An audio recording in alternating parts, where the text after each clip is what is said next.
Hi, this is Gwen Walz, and I'm here making cookies from the campaign trail.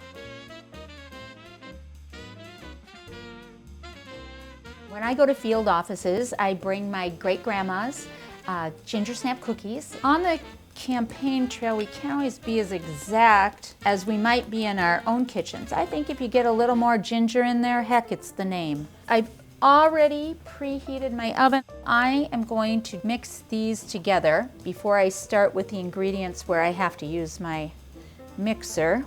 The mixer is a hand mixer, and I usually just throw that in my suitcase.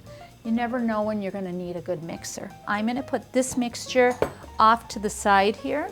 I always made trays for all the people in the neighborhood with all of our favorite snacks and cookies on, and then the kids would deliver them. My great-grandmother lived through the Depression and all kinds of really challenging things. Wasted 1 ounce of sugar because she always remembered that they were short on sugar and short on some of these really basic but spectacular ingredients. And I'm gonna put an egg in here. Tim's Aunt Kathy has lots of chickens on her farm in Nebraska, and she sends us dozens and dozens of eggs. And then I'm gonna put molasses. My great-grandma was making these all the time, but I know for sure on Sunday afternoons we'd have treats at her house. It smells like fall to me, that molasses and that nutmeg and all of that smells just so very good. Sugar right here.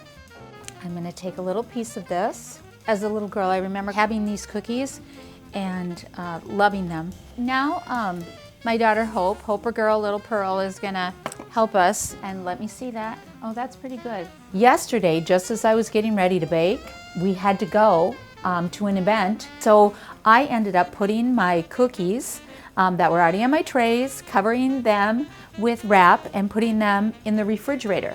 Okay, so I'm going to put these cookies in the oven. When we were making the cookies, I mentioned that I like to use really farm fresh eggs. You can try to add those extra ingredients that are regional and flavorful, and I think that makes it even more special. I'm going to pull these out. They're not quite done, and I'm going to sprinkle them with the little extra sugar, which is the love that you're putting in these too. A little love here for Hope, a little love here for Gus, a little love here for Tim, because they'll have to try a cookie before I take them to the field office. Put these back in just for a couple minutes. They smell so good. Here we have cookies that are done. If you break a few, then that can be your treat for dinner, because these are going to a field office where people are working really hard and long hours. I want to make sure they have a little extra love. I think I like a mix of these sugars because it kind of sparkles a little bit. And who doesn't like sparkles? What do you think, Hope? Good. Good? I hope you'll have time to make some of these on your own at home, and let's win.